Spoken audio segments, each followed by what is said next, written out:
শুধু টাকা রোজগারের ফিকির। দেশে থাইকা পারো, নইলে বিদেশ গিয়া পারো, কোনো না কোনো ভাবে পয়সা রোজগার করো। টাকা রোজগার করলে মা বাপ খুশি, টাকা রোজগার না করলে মা অখুশি। খালাস। এরপরে ইমান আছে কিনা, ইসলাম আছে কিনা, নামাজ আছে কিনা, কোরআন আছে কিনা, আল্লাহ চিনে কিনা, হালাল হারাম কিনা, জায়েজ না জায়েজ না, এত কিছু আমার দরকার। ফুতেরে জিগায়ও না যে ফুত কামাই যে করতেছ কি হালাল কামাই করো না হালাল না, এত কিছুর দরকার কি? টাকা দিতেছে, খাইতেছে, ঘুমাইতেছে, বিল্ডিং করতে আসে, জমি কিনতে আসে, আফেল মালটা খাইতেছে। এক ছেলে আমারে নিজে বলছে, আমি সবার ব্যাপারে বলি না, এক ছেলে আমারে নিজে বলছে, হুজুর আমি একটা দেশের নাম বলছে, যেই দেশে আমার কর্মটা ছিল, চলে আসছে ওই দেশ থেকে। আমার বলছে, হুজুর আমার কর্মটা হলো এই, মদের বার, মদের হোটেলে নারী পুরুষ উলঙ্গ জিনা ব্যভিচার করে, আমার দায়িত্ব শুধু পাশে দাঁড়িয়ে মদের বোতল নিয়ে দাঁড়ায় থাকা, যতবার তারা চায় অতবার তাদেরকে মদ গ্লাসে ঢেলে দেওয়া, তাদের হাতে তুলে দেওয়া। এর বিনিময়ে আমার মাসে বেতন 2 লাখ টাকা। মুসলমান, মুসলমান, মুসলমানের সন্তান, বাংলাদেশের সন্তান। তো এই টাকা যখন বাবা খাচ্ছেন, বিল্ডিং করতেছে, কোনো টেনশন নাই। আমি আবারও বলছি, আমি সবার জন্য বলি না, ওই বলছে দিকে ওরটা কইছি, কথা বুঝছেন? আমি তো নাম ঠিকানা বলি না। হে আত্মীয়তার আইয়ুহাল কাতি', আত্মীয়তার সম্পর্ক ছিন্নকারী ব্যক্তি, আসো। এই জন্য ভাইয়ের সাথে যুদ্ধ করছো, বোনের সম্পদ নষ্ট করছো, চাচারে সম্পত্তি দাও নাই, এই জন্য, এই দুনিয়ার জন্য নাও, এখন না, এখন যা লাগে নাও। এইভাবে প্রত্যেক নাফরমান পাপীকে, হে হারামখোর সুদ করে দিগা, এখানে টাকা যা লাগে নে, নে বাটপার, এখান থেকে টাকা নে, কি পরিমাণ টাকা দরকার ছিল তোর, নে। এইভাবে রাসূলুল্লাহ সাল্লাল্লাহু আলাইহি সাল্লাম বলেন, দুনিয়ার এই সম্পদগুলো কথা বলবে আর ডাকবে, ডাকলে মানুষ, আচ্ছা এটা তখন কেরম লিখবো, কথা বুঝেন নাই? এডিজন কথা বলবে, ডাকাডাকি করবে, মানুষ কি বলবে? লোকেরা তো সবাই দাঁড়াইছে, মানুষও তো দাঁড়াইছে, তারারই তো ডাকতেছে, তো তারা কি বলবে? ওয়াকালাল ইনসানু মা লাহা, আল্লাহ নিজেই বলতেছে, লোকেরা তখন মানুষগুলো বলবে মা লাহা, এটা কি হলো, আরে এটা কি কারবার, এগুলো কথা বলে কেমনে, এগুলো কি কয়, এরা আমারে চিনলো কেমনে, আমি যে সিটার, আমি বাটফারে চিন্তা লাগলো, ইন্নালিল্লাহ, একের পুরা ধরা অনবিচার আচার কিছুই শুরু হয়েছে না, এখনই বেজ্জুতি, বাকিটা তো অবস্থা খারাপ। মানে অর্থাৎ মানুষগুলো অবাক হয়ে বলবে মা লাহা, কি হলো জমিনে, কি হলো এগুলোর, এরা এমন করছে কেন, এরা কথা বলছে কেন? আল্লাহ বলেন ইয়াউমাইদিন তুহাদ্দিসু আখবারাহা, আল্লাহ তাআলা বলেন, বান্দা হে কি দেখছো হবে, এই মাত্র দেখলা স্বর্ণ রূপ্য টাকা পয়সা কথা বলে, এখন না দেখবা আসল খেলাটা। ইয়াউমাইদিন তুহাদ্দিসু আখবারাহা, আল্লাহ বলেন এখন দেখবা সরাসরি এই হাসরের মাঠে তোমার সামনে, তোমার পায়ের নিচের জমিন, তোমার পুরা জিন্দেগির কথা, তোমার যত তথ্য, ভালো কিংবা মন্দ, নেক কিংবা গুনাহ, তোমার সমস্ত কিছু রাতের কিংবা দিনের, একাকী কিংবা প্রকাশ্যের, গোপন কিংবা আড়ালের, আল্লাহর কসম জমিন সবটা এখন তোমার সামনে বলে দিবে। ইয়াউমাইদিন তুহাদ্দিসু আখবারাহা, রব্বুল আলামিন বলেন জমিন সবটা কথা বলে দিবে, ভালোটাও মন্দটাও, আলোটাও অন্ধকারটাও, একাকীও অন্ধকারেও, প্রকাশ্যেও সবার মাঝেও সব বলে দিবে। রাতের চুরি বলে দিবে, রাতের তাহাজ্জুদটাও বলে দিবে, মদের আড্ডার কথাও বলে দিবে, জুয়ার আড্ডার কথাও বলে দিবে।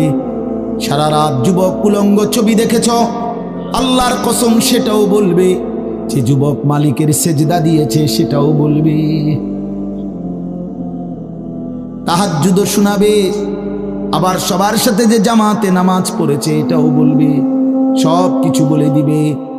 আল্লাহ বলেন, যদি মানুষ ভাবতে চাও জমিন কিভাবে কথা বলে, স্বর্ণরৌপ্য কিভাবে কথা বলে, আল্লাহ বলেন বিআন্না রাব্বাকা আওহা লাহা, আল্লাহ তাআলা আদেশ করেছেন বলেই কথা বলে। আল্লাহ বললে, হুকুম করিলে আল্লাহর গোটা কায়নাত, গোটা সৃষ্টি জগৎটাই কথা বলে। ওয়াশাহিদা আলাইহিম সামউহুম ওয়া আবসারুহুম ওয়া জুলুদুহুম বিমা কানু ইয়ামালুন।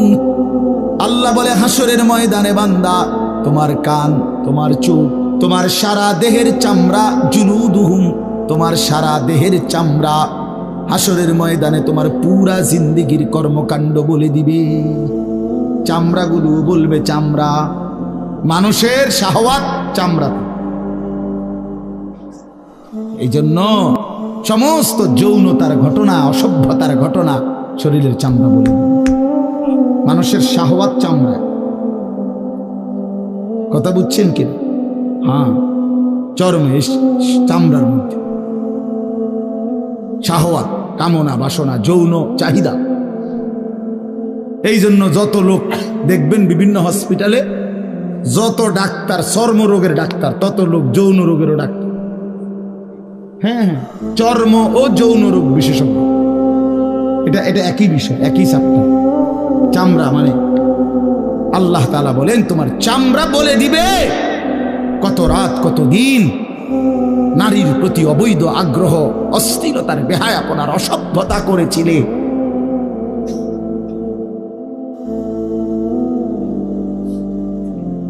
হায় হায়। এজন্য নওজোয়ান ছেলে, তোমরা সবাই ভাই কষ্ট করে বসো। যে যে পাশে দাঁড়িয়ে আছো, আল্লাহর ওয়াস্তে বসো। কষ্ট হলেও বসো ভাই, বসে শুনলে বরকত হবে। মোবাইলটা হাতের যাদের, এটা বন্ধ করে দাও। হাতে ধরা যেই মোবাইলগুলো, এগুলো বন্ধ করে দাও ভাই, এগুলো নামায় ফেলো। আমাদের চেহারার দিকে তাকাইয়া আল্লাহর কথা মনোযোগ দিয়ে শুনলে লাভ হবে। আসলে বাস্তবতা হলো, প্রতিটা আয়োজন কষ্টের আয়োজন। এক একটা মাহফিলের মধ্যে অনেক মেহনত করতে হয়। 2 টাকা, 10 টাকা, 20 টাকা, 50 টাকা একত্র করেই এরপর একটা মাহফিল। এক মুঠে কেউ টাকা দেয় না, অনেক জনের কাছ থেকে বারবার গিয়ে কষ্ট করে নিয়ে সবাই মিলে মিশে একটা মাহফিল। প্যান্ডেল, মাইক, পোস্টার, হ্যান্ডবিল, বক্তা, দাওয়াত দেওয়া, ঠিকমতো আসা, মেহমানদারি, আপ্যায়ন, সব মিলাইয়া অনেক কিছু, অনেক কাজ থাকে, অনেক পেরেশানি। আমার মাদ্রাসায় আগামী 14ই ডিসেম্বর মাহফিল।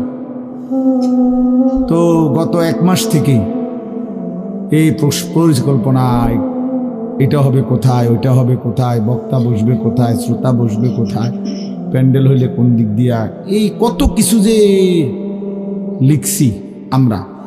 তো এতে বোঝা যায় যে অনেক কিছু। এই সবটুকু কষ্ট করে যদি শুধু কেবল আসলাম আর গেলাম, কিছুই শুনলাম না, বুঝলাম না, কিছু গ্রহণ করলাম না, তো কি লাভ হলো ভাই? এই কষ্টের এই ইন্তেজামের মধ্যে ফায়দা কি? এই জুয়েল, ওর কথা বারবার আমার কাছে বলছে। মাঝখানে আমি গত বছরে খুব সম্ভব ডেট দিতে পারি না, তো আবদার ছিল, আমি এবছর বলছিলাম যে ডেট মিলাই দেব, তো দেওয়া হয়েছে। আসলে সবাইরই ব্যস্ততা, সবাই কষ্ট করেই ইন্তজাম করতে হয়েছে। এই জন্য আমি অনুরোধ করি, সবাই আমরা ছেলেরা, তোমরাও ভাই বসো। ভাই ওই ছেলে বসো না বাবা, এনে বসো, বসো। এই ছেলেরা তোমরাও বসো ভাই, যে কদ্দুরে শুনো, অসুবিধা নাই, যতক্ষণই শুনো। ফ্যান্ট যদি বেশি সিফা হয় তো সোজাই আসো, বসো না। অনেকের ফ্যান্টে সমস্যা, এটা এত সিফা যে গোলামের প্যান্ট ফিন্দাই দিছে, এই জন্য এটা দিয়ে বসতে পারে। এটা জানুন না? না, এটা ঐতিহাসিক তথ্য, মানে দুষ্টামি না। যাদের প্যান্ট সিফা, এটা হলো গোলামের পোশাক, মানে কৃতদাসের পোশাক। হ্যাঁ, এটা হলো আফ্রিকান, যাদেরকে দিয়ে পৃথিবীতে কৃতদাসের কাজ করাইতো, অর্থাৎ এই ভেড়া, বকরি, উট, দুম্বা, এগুলো লালন পালনের কাজ করাইতো, তো তাদেরকে এরকম সিফা প্যান্ট ফেলত, মানে টাইট। কেন? যাতে বসতে না পারে। হ্যাঁ সত্যি, এটা ঐতিহাসিক কথা। যাতে বসতে না পারে, কাজে যাতে ফাঁকি দিতে না পারে, এই জন্য এদেরকে এই চিফা প্যান্ট এটা পরায় দিছে। নাহলে এটা কোনোভাবেই সুস্থ স্বাভাবিক কোনো মানুষের পোশাক না। সামান্যতম সুস্থতা আছে যার ভিতরে, সে এত টাইট এটা পরে কিভাবে? বেচারা হাঁটে কেমনে, বসে কেমনে, পেশাব পায়খানার জরুরত আছে মানুষের।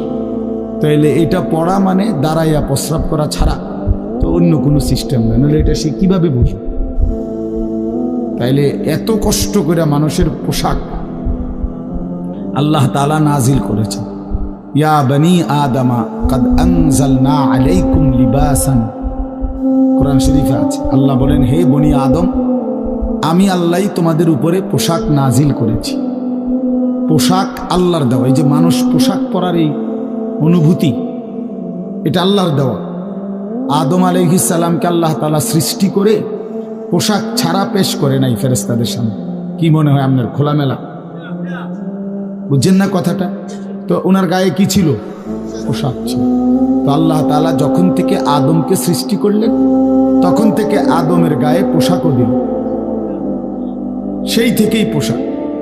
ইউয়ারি সাওআতিকুম ওয়ারিশা, এটা স্পষ্ট। আল্লাহ বলছে দুইটা উদ্দেশ্যে পোশাক দিলাম।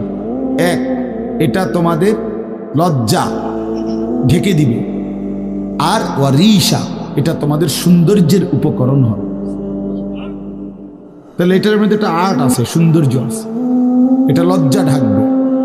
এখন যদি লজ্জাই না ঢাকে, এটা যদি সতরই না ঢাকে, তো এটা হলো কি? আল্লামা তকি উসমানী দামাত বারাকাতুহুমুল আলিয়া হযরত বলছেন যে কোনো মানুষের, পুরুষের সতর কোমর থেকে নিয়ে, নাভি থেকে নিয়ে হাঁটু, এটুকু জায়গা এভাবে ঢাকতে হবে। একে তো মোটা হইতে হবে কাপড়, যাতে করে পাতলার কারণে চামড়া দেখা না যায়। আরেকটা হলো এতটুকু ঢিলে ঢালা হইতে হবে, যাতে করে এতটা টাইট হইয়া না লাগে, যেন অঙ্গ প্রত্যঙ্গ, রান, পিছনের অংশ কার কেমন এটা বোঝা না যায়। স্বাভাবিক যেন ঢিলে ঢালা হয়, নাই তো এটা কি হয় না, পোশাক হয়। একবারে শরীর সাইজ কাইটা বানানো, এটা কোনোভাবেই সৌন্দর্য না। এই জন্য এটা একটা গুরুত্বপূর্ণ বিষয়। এটা বলে অনেক সময় অনেকেরই দেখি, এই বেচারা আমাদের সাথেও কোনো সময় দেখা করতে আসলে মাদ্রাসায়, মনে করেন মাহফিলের দাওয়াত দিতে আসছে, অথবা এমনি দেখা করতে, তো আমাদের তো নিচে বসতে হয়, চেয়ার টেবিল নাই। তো এই নিচে বসতে কইলে আর বই তারা এটারে টানতে টানতে ফ্যান যান শেষ। বেচারা নিজেও কষ্টে পেরেশানিতে পড়ে, আমরাও পেরেশানিতে পড়ি। এই জন্য স্বাভাবিক ঢিলে ঢালা পোশাক করা উচিত, একটু যেন করে চলতে ফিরতে আরাম হয়। ভাই তোমরা বসতে না, তোরা এখান চলে যাও, বেটা অপদার্থ কোথাকার, যাও এখান থেকে বেটা, হ্যাঁ যাও। তোমার মতো দু চারজন শ্রোতা না হলে কি ফালতু কোথাকার। এতবার বললাম, এটা বসতে ক্ষতি কি? আল্লাহর কথা বসে শুনতে হয়। এটা এতবার একটা কথা বলতেছি, এটা যদি গুরুত্ব না হয় তো এটা কি হলো? আমরা বলেন, আল্লাহর কথা বসে শুনতে হয়। এটা তো একটা সার্কাস না, কি বলেন? এটা কি একটা সার্কাস? তাইলে কোরআন শরীফে আছে এটা। মুসা আলাইহিস সালামকে আল্লাহ তাআলা তুর পাহাড়ে জুতা খুলতে বললেন কেন? জুতা খুলে বসবার জন্য। আল্লাহর কথা বসে শুনতে হয়, জুতা খুলে শুনতে হয়, তাইলে নিজের মধ্যে পরিবর্তন আসে। আদব ছাড়া এলেম হয় না। কোরআন সুন্নাহর যে জ্ঞান, এই জ্ঞানের জন্য আদব জরুরি। অন্য পড়ার জন্য এটা এতটা জরুরি। বাংলা, অঙ্ক, ইংরেজি, পদার্থ, জীববিজ্ঞান পড়ার জন্য পেশাব করে ফানি লন লাগে না, বুঝেন না কথা? দাঁড়াইয়া বসুক, বসে পড়ুক, বসে পেশাব করুক, এতে কোনো অসুবিধা নেই। কিন্তু আল্লাহর কোরআন পড়বার জন্য, রাসূলুল্লাহ সাল্লাল্লাহু আলাইহি সাল্লামের সুন্নাহ পড়বার জন্য প্রস্রাব করে ঢিলা নিতে হয়, টয়লেট পেপার ব্যবহার করতে হয়, পানি ব্যবহার করতে হয়। পবিত্র হইতে হয়। হ্যাঁ আসো আব্দুর রহমান, তুমি এনে আও। না না না, এখানে আসো। তো এই জন্য এটা জরুরি বিষয়। আমাদের কোরআন এবং সুন্নার এলেমের জন্য আপনার আদব জরুরি, আখলাক জরুরি, তহারত জরুরি। এই যে এখন এখানে একটা, এটা আপনাদের এটা শুধু একটা মহরানা, বরং এখানেও তো কোরআন সুন্নার এলম বলার জন্যই ওলামায়ে কেরাম আপনাদেরকে বসাইছে, ঠিক না? তো তাইলে আদব জরুরি। মাওলানা ইয়াহিয়া বয়ান করতেছিলেন, হ্যাঁ আল্লাহ তাআলা, আমি যেটুকু আইসা মাত্র শুনলাম, আল্লাহ তাআলা হাসরের ময়দানে এক কদম পাও বাড়াইতে দিবেন, জিন্দেগির প্রতি ইঞ্চির হিসাব হবে। আন উমরিহি ফিমা আফনাহু, পুরা হায়াত বান্দা কোথায় ব্যয় করেছো বলো আমাকে, আমার দেওয়া হায়াত। ওয়া আন শাবাবিহি ফিমা আবলাহু, শুধু যৌবনটা কোথায় ব্যয় করেছো সেটা আমাকে আলাদা বলো। ওয়া আন মালিহি মিন আইনা ইকতাসাবাহু ওয়া ফিমা আনফাকাহু, প্রতিটি টাকার ব্যাপারে হিসাব দাও দুইটা। এক, টাকাটা কামাই করছো কেমনে, ব্যয় করেছো কোথায়। ওয়া মাদা আমিলা ফিমা আলিমা, যা যা শিখেছিলা, জেনেছিলে, শুনেছিলে, তা কি পরিমাণ আমল করেছ সেটা বল, সেটা বল। এই জন্য এই বিষয়গুলো জরুরি। বাপ রাসূলুল্লাহ সাল্লাল্লাহু আলাইহি সাল্লাম বলেন, এগুলো উত্তর না দিয়ে কোনো মানব সন্তান হাসরের ময়দানে এক কদম সামনে যাইতে পারবে, এক কদম সামনে যাইতে। কোরআনুল কারীমের মধ্যে আছে, আল্লাহ তাআলা বলেন, ফাওয়ারাব্বিকা লানাসআলান্নাহুম আজমাইন আম্মা কানু ইয়ামালুন। আল্লাহ তাআলা বলেন, আমার কসম, মানে আল্লাহর কসম, আল্লাহ নিজের কসম করে বললেন, আমি অবশ্যই তোমাদেরকে জিজ্ঞেস করব, অবশ্যই অবশ্যই সকলকে, আজমাইন, সকলকেই আমি আল্লাহ জিজ্ঞেস করব, আম্মা কানু ইয়ামালুন, দুনিয়ার হায়াতে যা তোমরা করেছিলে। এই জন্য আল্লাহ তাআলার আড়াল হওয়ার কোনো সুযোগ নেই, হিসাবের বাইরে আমরা কেউ না। আল্লাহ তাআলা বলেন, সুম্মা লাতুসআলুন্না ইয়াওমা ইদিন আনিন নাঈম। আল্লাহ তাআলা বলেন, ওই বাবা, আরে কি প্লাস্টিক, কথা বলো কেন? আল্লাহ তাআলা বলেন, আমার দেয়া প্রতিটি নিয়ামত সম্পর্কে অবশ্যই আমি তোমাদেরকে জিজ্ঞেস করব, প্রতিটা নিয়ামত। হাদিসের মধ্যে আছে, আল্লাহ তাআলা জিজ্ঞেস করবেন, নবী সাল্লাল্লাহু আলাইহি সাল্লাম বলেছেন, আল্লাহ জিজ্ঞেস করবেন, আলাম নুসিহ জিসমাক, বান্দা আমি মোট এতদিন তোমার শরীর সুস্থ রাখি নাই, সেইটুকু শুকর কি আদায় করেছো বলো। অনুরভিকা মিনাল মা, আমি কি তোমাকে প্রতিবার তৃষ্ণার্ত অবস্থায় পানি পান করিয়ে তোমার তৃষ্ণা নিবারণ করি নাই? যতবার পানি পান করছো, তো এরপরে আমার কি শুকর আদায় করছো বলো বান্দা। আহা বদনসিব মুসলমান তো আলহামদুলিল্লাহ বলতেও জানে, পানি পান করে সেটা যে একবার আলহামদুলিল্লাহ বলবে, এটুকু তো জানে, এটুকু তো জানে। তাইলে এই জন্য বললাম, আমরা কিন্তু প্রত্যেকেই আমাদের হায়াত, ইয়াহিয়ার ওই কথার থেকে আমি বললাম, আমাদেরকে উত্তর দিতে হবে। ওয়াকিফুহুম ইন্নাহুম মাসউলুন। আল্লাহ তাআলা বলেন, হাসরের ময়দানে ফেরেশতাদেরকে বলবেন, আমার বান্দাদেরকে দাঁড় করাও, তাদেরকে এখন জিজ্ঞেস করা হবে একজন একজন করে। ওয়াকুল্লুহুম আতিহি ইয়াউমাল কিয়ামাতি ফারদান। আল্লাহ বলেন, সকলকে আমি আল্লাহর সামনে আসতে হবে একজন একজন। ফারদান অর্থ ওয়াহিদান, একজন একজন আমার সামনে এসে দাঁড়াবে, আমার সামনে তুমি একাকী উত্তর দিবে, কোনো দুভাষী থাকবে না, একাকী উত্তর দিবে। এই জন্য বাপ আমার, এটা জরুরি বিষয়, আমাদের জন্য জরুরি বিষয়। আমরা যেন আমাদের জিন্দেগির কদর করি। ছেলেরা তোমাদেরকেও বলি, ভাই হায়াত এই শুধু শুধু কাটাইয়ার মধ্যে কোনো ফায়দা নেই। বুট খাইতে খাইতে নষ্ট করে দিলা জীবন, সামান্য মোবাইলের জন্য জীবন। একটা মোবাইলের আর কতই দাম, 12, 14, 18 হাজার টাকা। তো এই সামান্য টাকার একটা মোবাইল, এর জন্য এত সুন্দর হায়াত শেষ করে দাও, এটা ঠিক না। বন্ধুদের আড্ডায় 5 ঘন্টা 6 ঘন্টা জীবন শেষ করে দিলেন। আল্লাহ আমাদেরকে বুঝ দান করেন। এজন্য চলেন প্রতিটা মাহফিলের বয়ান মনোযোগ দিয়ে শুনবে, জুমার নামাজের বয়ান মনোযোগ দিয়ে শুনবে। যখনই ওলামায়ে কেরাম কথা বলে মনোযোগ দিয়ে শুনলে ধীরে ধীরে পরিবর্তন হয়। মানুষ একদিনে বদলায় না, এটা আমরাও জানি।